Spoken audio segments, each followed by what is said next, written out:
یہ supreme judicial council والا route ہے جو ان ججز نے اختیار کیا، اور شائق صاحب تو کہہ رہے ہیں کہ یہ تازہ ہوا کا جھونکا ہے اور اس سے بہتری کی امید پیدا ہوتی ہے. آپ بھی ایسا سوچتے ہیں؟ بالکل ہے.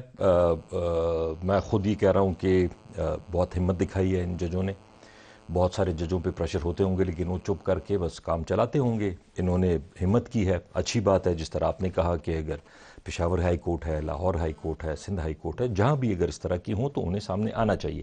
لیکن اگر یہ چیز سامنے آتی ہے اور اس کا کوئی علاج نہیں نکلتا تو پھر تو مزید ہم نیچے چلے جائیں گے. سامنے چیز آ گئی، آفیشیلی آ گئی، ججز کی آ گئی، ریٹن میں آ گئی، تو اس کا پھر آگے کوئی علاج بھی ہونا چاہیے. یہ نہیں کہ صرف بات آ جائے اور اس کا کوئی علاج نہ علاج ہو. کا ایک تو جگہ وہ ہے سپریم جوڈیشل کونسل جہاں یہ معاملہ ڈسکس ہوگا. کنڈکٹ آف ججز کے اوپر عام طور پر پارلیمان بحث نہیں کرتی، جی لیکن کوئی پارلیمنٹری کمیٹی اس ایشو کو ٹیک اپ کر سکتی ہے کہ ہائی کورٹ کے 6 ججوں نے یہ خط لکھا ہے، انٹرفیرنس ہو رہی ہے تو اس کو روکنا کیسے ہے. آتے تو ایگزیکٹو کے نیچے ہے نا سارا کچھ، بالکل تو ایگزیکٹو کے ساتھ آپ اس کو ڈسکس کر سکتے ہیں. کوئی اسٹینڈنگ کمیٹی فارم کی جا سکتی ہے. بالکل کرنا چاہیے، لیکن اس میں تھوڑا سا ایک سینسٹیو ایشو ہے. جس طرح اگر ایگزیکٹو تھوڑا سا بھی وہاں پہ کوئی عمل مداخلت کرتی ہے تو پھر آتا ہے کہ جوڈیشری میں انٹرفیرنس ہو رہی ہے.